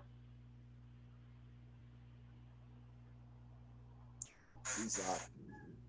Essa pergunta, né, só para encerrar, essa pergunta é exatamente porque eu me veio essa ideia, né, de até uma pesquisa que eu estou fazendo, né, nessa direção, né, que eu chamo de produtos de aprendizagem de engenharia. Então, aproveitar esses produtos, esses protótipos, né, e levar os conhecimentos que ele tem dentro dele. E isso de forma autônoma, né? Onde, quer dizer, é como se o produto pudesse ensinar alguma coisa a alguma pessoa.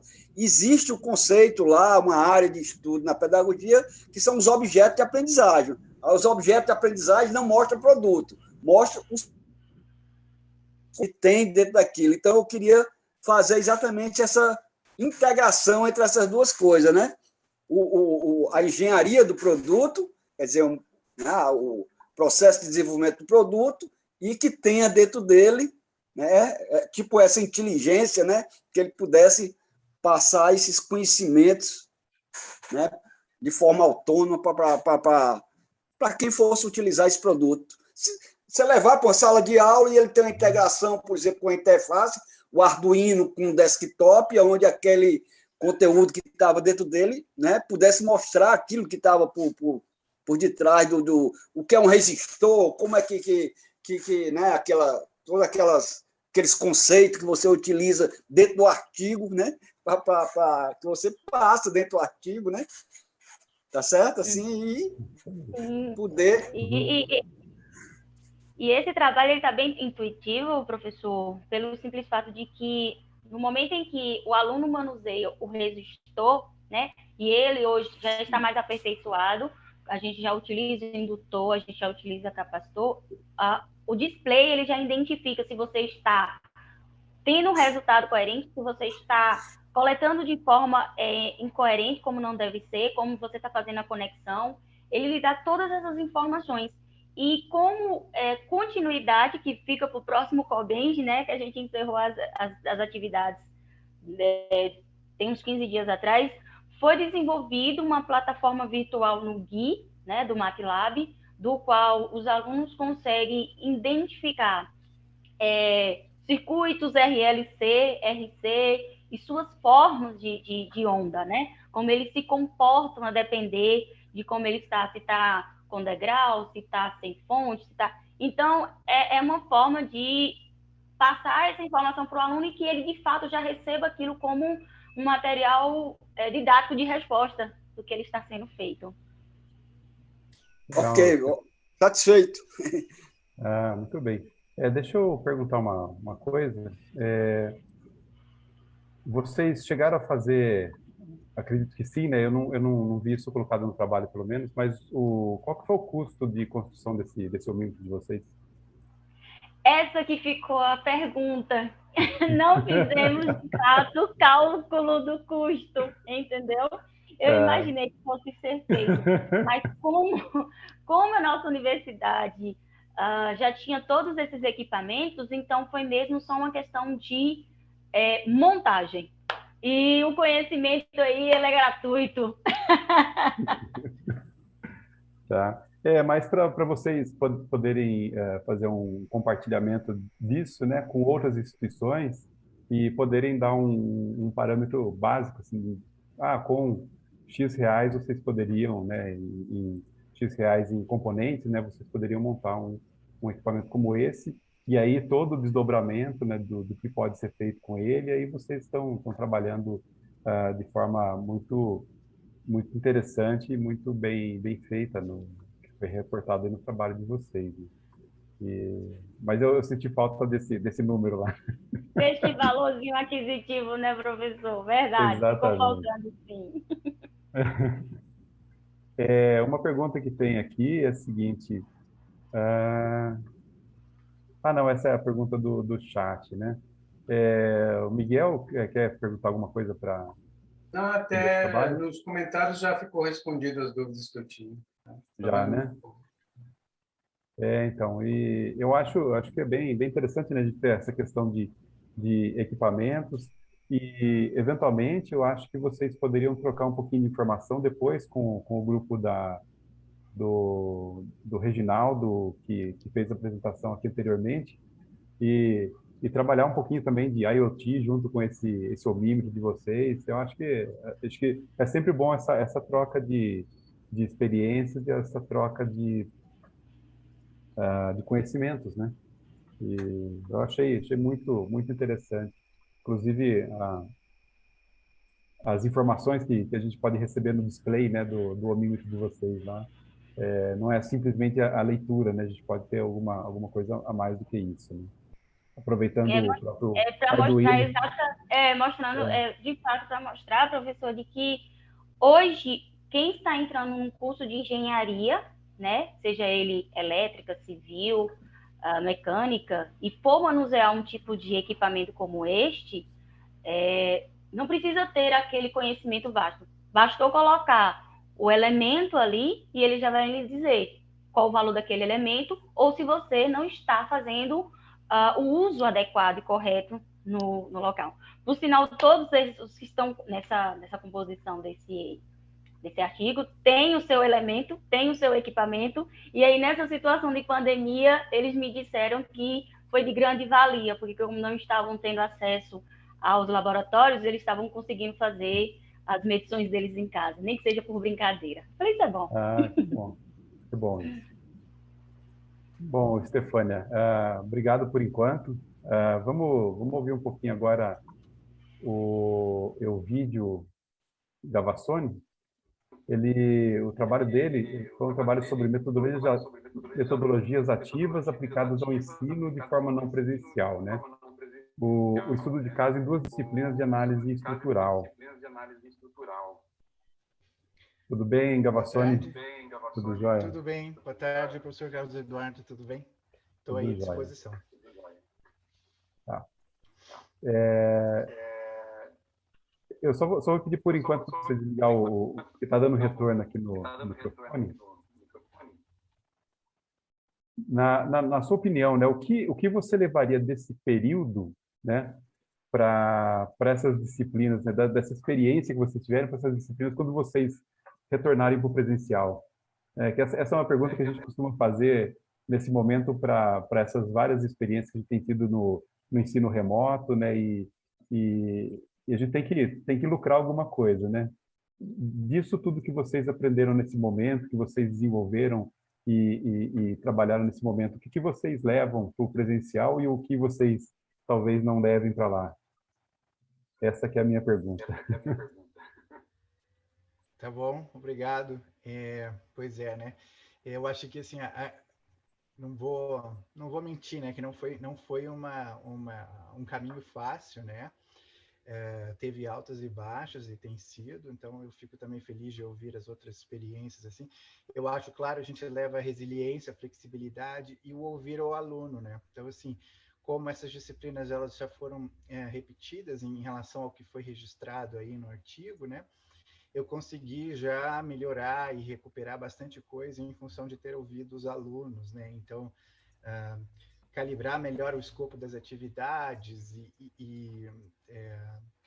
porque a perda de carga das informações, principalmente que as atividades são em grande parte feitas de modo colaborativo, né, em grupo, em trabalho em grupo, e a comunicação se perde um pouco, né? Também como se trata de análise estrutural, conhecimentos bastante abstratos, que a gente foi ao longo dos anos desenvolvendo uma série de dispositivos didáticos para ajudar, né, a vivenciar, a ver, a manusear, talvez, essas coisas, e isso fez bastante falta. Então, mas assim, acabei eu, pessoalmente, desenvolvendo mais habilidades para trabalhar com ferramentas gráficas, computacionais, né, gravar vídeos, então todo esse tipo de recurso gráfico, visual, né, que eu fui aprendendo aí com a ajuda de outros colegas e também pesquisa, né, acho que isso vai, com certeza, complementar bastante, né, quando voltarmos aí às atividades de modo presencial. Legal. O desafio foi grande para todos, né? Nós sofremos muito aí nessa transição, né? Porque é uma transição que a gente fez de alguma coisa com que nós estávamos mais acostumados para uma nova realidade, que era a realidade nova dos professores e dos alunos também, né? Então tinha uma fase de adaptação mútua aí, né? E nesse sentido, né, vários objetos foram construídos, né, e várias competências foram desenvolvidas das duas partes, né? Você mesmo comentando aí, né? Bom, agora eu fui obrigado a trabalhar alguns aspectos computacionais, aí, algumas ferramentas novas com as quais eu não lidava, né? E talvez esse momento tenha sido justamente para isso, né? Para nos tirar um pouquinho daquela zona de conforto e mostrar que dá para fazer muito mais do que isso. Eu fiquei gostei bastante do seu trabalho, né? Desse trabalho que vocês fizeram e apresentaram. Tem uma série histórica ali significativa, né? Que pega de vários semestres, né? E eu percebi só que naquele gráfico, alguns momentos aparece o segundo semestre, às vezes aparece o primeiro. É por conta de entrada do curso ou o que aconteceu ali, né? Talvez seja na disciplina eletiva, né? Então ela meio que segue a demanda da coordenação do curso. Então, como nem todo semestre ela ocorre. Então, alguns semestres ou alguns anos, né? Porque embora nós tenhamos aqui disciplinas semestrais, né? Na verdade, elas são repetidas com uma frequência anual, porque a entrada dos novos alunos é só uma vez por ano, né? Então, foi isso, né? Eu acredito que existiram alguns anos em que a coordenação demandou em que nos 2 semestres do ano eu desse a disciplina eletiva 2 vezes, né? Porque como a gente desenvolve o projeto e por meio de tutoria, né? Eu vou acompanhando os grupos para projetarem estruturas aí em madeira, né? Que é esse específico. E aí tem um limite, né, na turma, que é uma turma um pouco, não posso ampliar a turma assim para levar em conta essa dinâmica didática. Então foi isso. Houveram anos em que ela foi repetida nos 2 semestres. Miguel, você quer colocar alguma questão? Uma pergunta pequena também.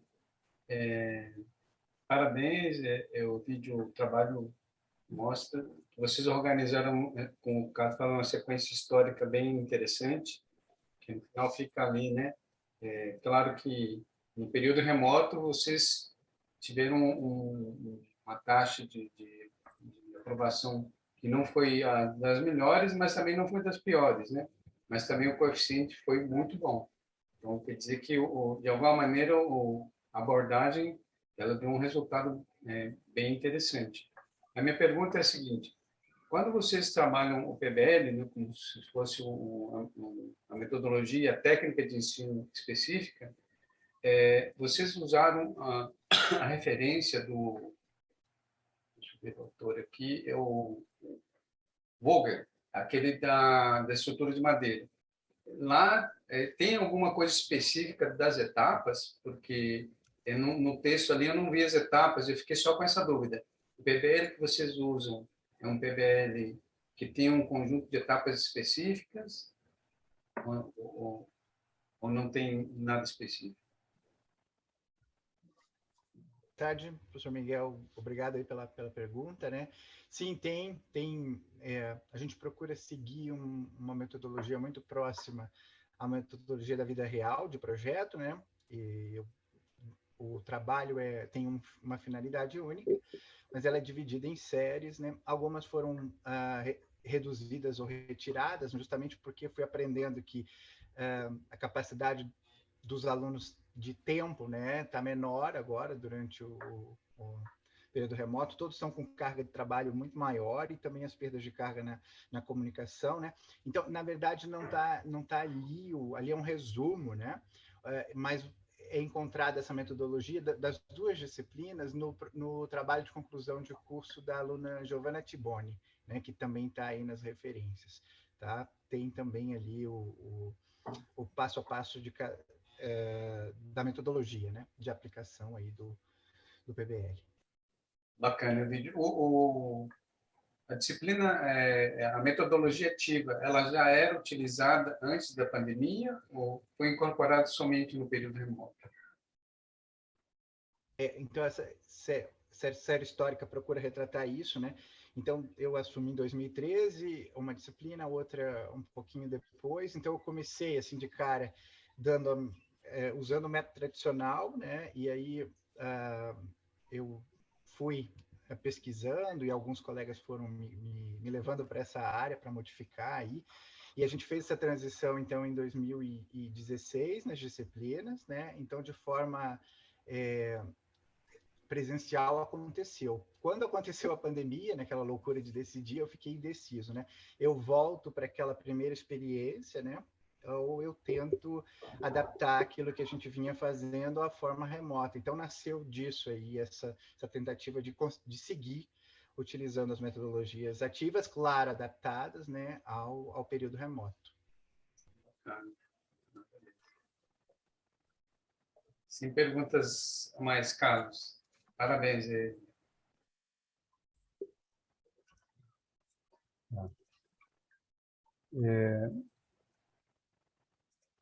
E deixa eu perguntar uma coisa, essa disciplina é uma disciplina solo, né? Pelo que eu entendi, você trabalha sozinho ou tem alguma equipe, assim, outros professores também que ministram a disciplina? Uma é solo e a outra, como nós temos 4 turmas sempre em paralelos, tem mais outros 3 professores. Mas ela não é seguida por essa metodologia pelos outros 3 professores. Essa era a pergunta seguinte. Se vocês discutiriam esse método, né, para aplicação nas diferentes turmas, ou se a sua turma é a privilegiada, né? Ou não? Ou não. Ou não. Mas não existe possibilidade dessa integração aí nesse sentido, nesse momento, pelo menos. A gente sempre discute, né? Eles sempre me perguntam, né? E os alunos é que escolhem as turmas, né? Eles fazem opção na matrícula. Então, também eu acho que há perfis diferenciados, os outros professores são muito bons, né? E a gente discute, já utilizamos algumas vezes em conjunto, né? Mas eu acho que também eu poderia me esforçar mais para, não sei, né? Talvez, não sei se é o meu papel ou não, mas para poder fazer como é que eu diria, uma conscientização, né?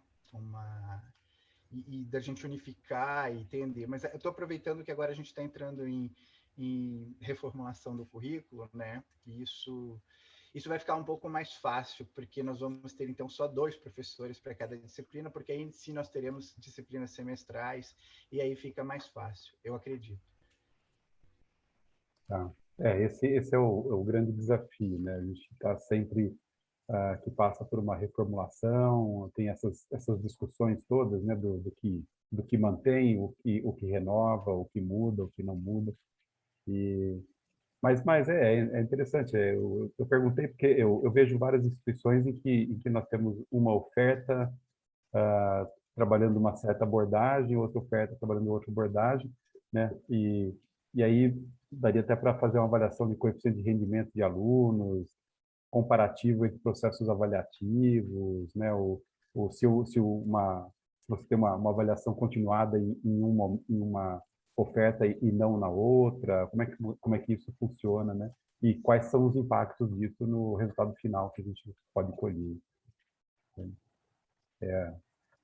A gente sempre olha para as coisas que acontecem pensando assim, né? O que eu posso tirar de resultado disso, né? Como que eu posso trabalhar isso de forma mais sistematizada e fazer uma análise mais crítica do processo.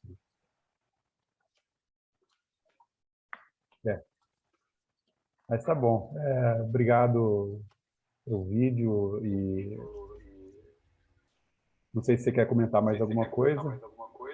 Não, eu ia dizer também no trabalho que eu citei, né, no TCC, a aluna não foi orientada por mim, então ficou uma coisa um pouco mais, vamos dizer assim, mais independente, né? E uma outra professora de um outro departamento fez uma correlação entre as 4 turmas, né? A turma que estava seguindo a metodologia ativa e as outras 3 turmas seguindo uma abordagem mais tradicional, né? Então, foram resultados, assim, felizmente, né, foram resultados muito positivos, né, a favor da disciplina da metodologia ativa, tá? Então, foi feito isso por uma outra professora do curso. Tá certo. Tá bom, muito obrigado. Nós ficamos no chat com uma pergunta pendente, não foi isso, Igor? Foi uma pergunta da Renata para o Caio. A pergunta foi o seguinte: vocês trabalharam de forma isolada na disciplina ou fizeram de forma interdisciplinar? O Caio do primeiro bloco, né, que falou da metodologia, isso. Isso. Eu não entendi a pergunta, não. Que... A metodologia científica, né? Se essa disciplina, se ela trabalhou isoladamente, né? Você tinha até comentado que ela, em algum momento, ela era optativa, né? Que agora ela não é mais. Mas nesse momento que ela não é optativa, essa disciplina ela trabalha de forma isolada ou ela, de alguma forma, ela dialoga com outras disciplinas, ela tem um caráter mais interdisciplinar? Essa foi a pergunta que a Renata fez. Entendi. Não, beleza.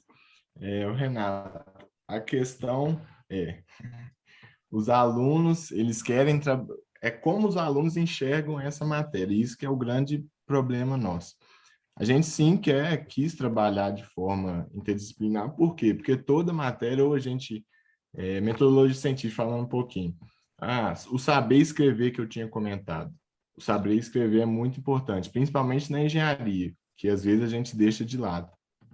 Então, um relatório técnico, o saber escrever para o outro, os professores mesmo das outras matérias, depois que o professor Carlos aí, colocou na ementa da disciplina de engenharia de Minas, eles reconheceram que houve uma melhora na escrita, nos relatórios, só que os alunos ainda eles não enxergam dessa forma. A gente tenta colocar, né, aquela sementinha ali para saber escrever, para saber colocar, até mesmo nos trabalhos, por exemplo, relatório de estágio.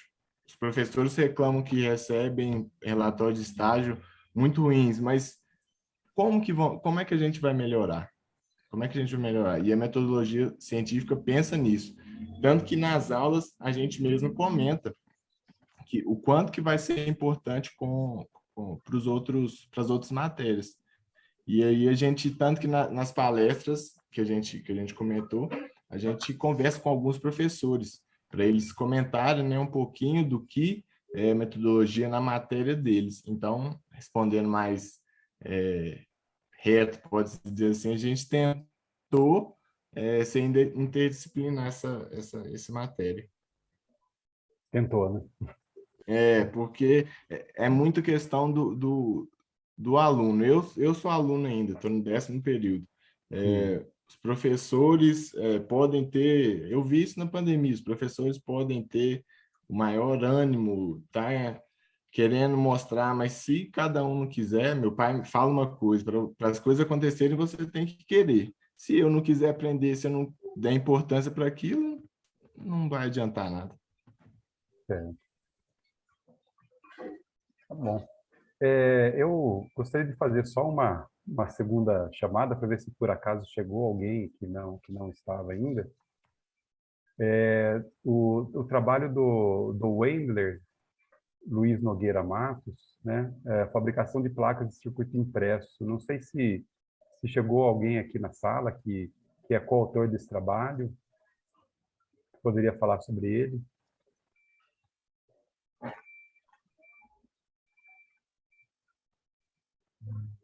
Não?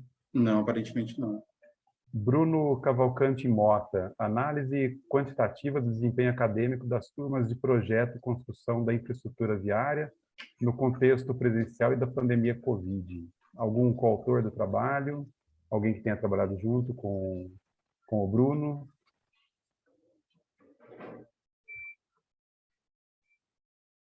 Não? Aparentemente não.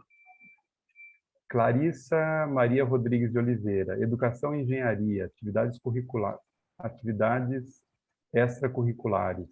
Algum coautor do trabalho?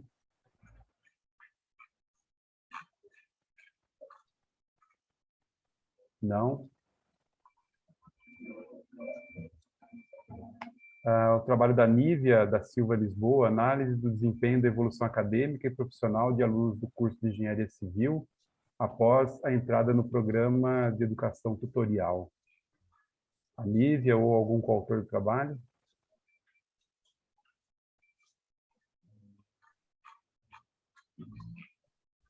Não. Infelizmente, nenhum. Bom, entre os presentes aqui, alguém gostaria de direcionar a pergunta para algum dos autores? Alguma pergunta adicional? Algum comentário que alguém queira fazer sobre os trabalhos? Sobre o próprio trabalho, que talvez não tenha tido chance?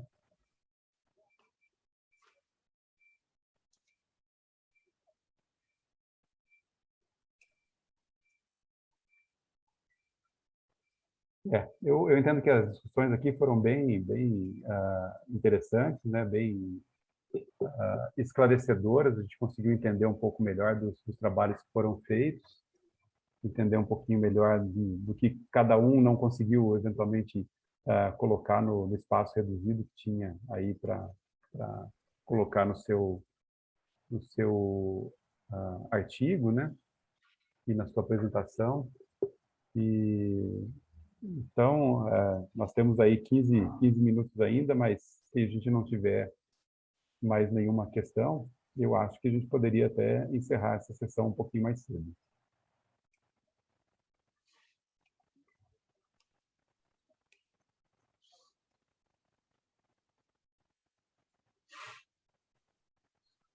Fazer um comentário rápido, acho que.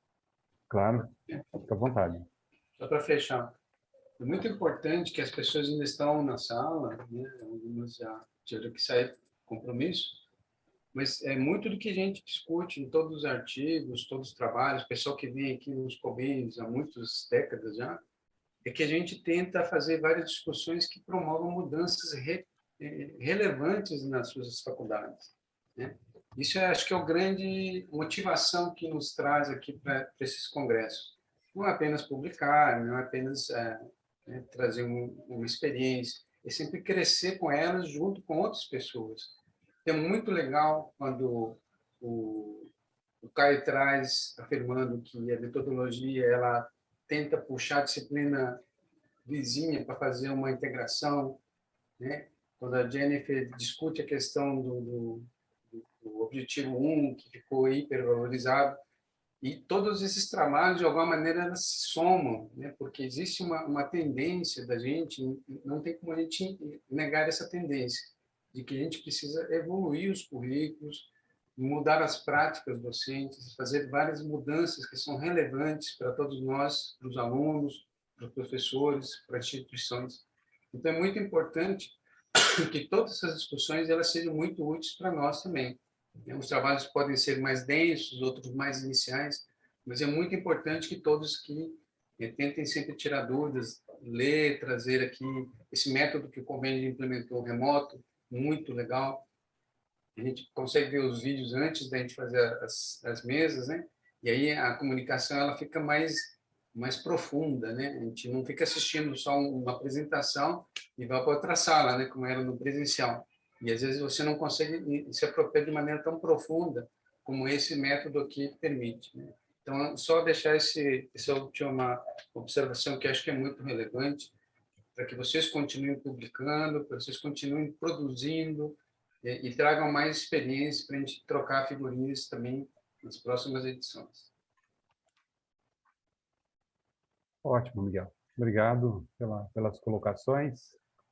As pessoas que participaram dessa sessão técnica, perguntando ou apresentando, meu agradecimento também. A gente sempre aprende alguma coisa nova, né? E com certeza, saindo dessa sessão técnica, eu vou fazer o meu resuminho aqui e, eventualmente, entrar em contato com algumas das pessoas aqui que fizeram e apresentaram trabalhos.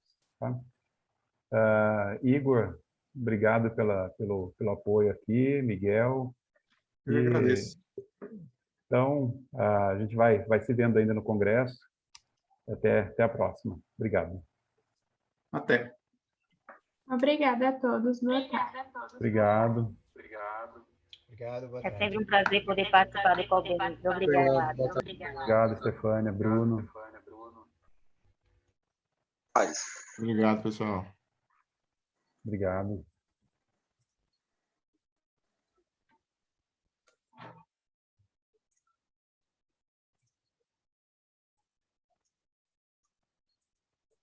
Tem algum relatório que a gente precisa preencher?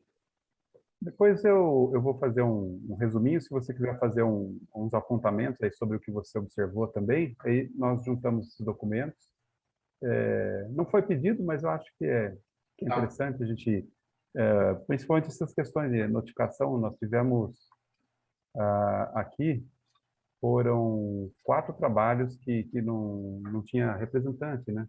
É um número muito grande, é 1/3 dos trabalhos, é muita coisa. Então, sim, pelo menos sobrou um tempo suficiente para que os outros pudessem também falar dos seus trabalhos, discutir, mas é uma perda, né? Talvez algumas pessoas quisessem saber um pouco mais sobre as placas de circuito impresso ou sobre o desempenho das turmas de infraestrutura viária e aí não tiveram essa oportunidade.